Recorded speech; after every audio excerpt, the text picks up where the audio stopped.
বিসমিল্লাহির রহমানির রহিম। আরম্ভ করিলাম মানবতার মহান সৃষ্টিকর্তা, যিনি মানুষকে অত্যন্ত আশা ভরসা অত্যন্ত যত্ন সহকারে মানুষকে তৈরি করেছেন। মহান সৃষ্টির রব আল্লাহর প্রতি লাখো শুকরিয়া, আলহামদুলিল্লাহ। মানবতার ফিরিওয়ালা হযরত মুহাম্মদ সাল্লাল্লাহু আলাইহি ওয়াসাল্লাম, যিনি মানুষকে মানবতা শিক্ষা দিয়েছেন, তার প্রতি হাজারো দুরূদ ও সালাম।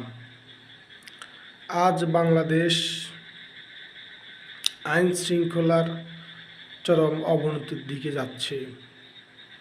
বাংলাদেশের বর্তমান প্রধানমন্ত্রী তারেক রহমানের কাছে সকল শ্রেণী মানুষের একটাই দাবি, তারা নিরাপত্তা চায়। আপনি যেহেতু কোরআন এবং হাদিস রিসার্চ করেন, বোঝা গেল, তাহলে আপনি তো জানেন, যদি এই বাংলাদেশে একটি কুকুরও যদি অনাহারে মারা যায়, তার দায় কাল কিয়ামতের দিন আপনাকে দিতে হবে।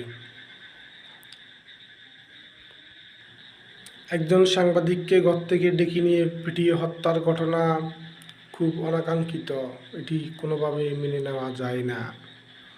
লক্ষ্মীপুর মোবারক কলোনির পাশে ঢাকা থেকে আগত একজন শিক্ষক বেড়াতে ঘুরতে গিয়ে ঈদ উপলক্ষে তিনি প্রকাশ্যে গাছের সাথে বেঁধে নির্মম নির্যাতন, এটিও মেনে নেওয়ার মতো ঘটনা নয়। সোশ্যাল মিডিয়া ফেসবুক খুললে নানা অনিয়ম দেখা যায়।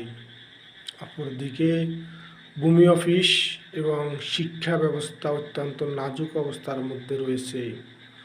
মাননীয় প্রধানমন্ত্রী, আপনার নিকট দাবি, আইনের শাসন প্রতিষ্ঠা করুন, ন্যায় বিচার প্রতিষ্ঠা করুন, মানুষের নিরাপত্তা দেন। মানুষের নিরাপত্তার জন্য আপনার বাবা, আপনার মা সারাটা জীবন কাজ করে গেছেন।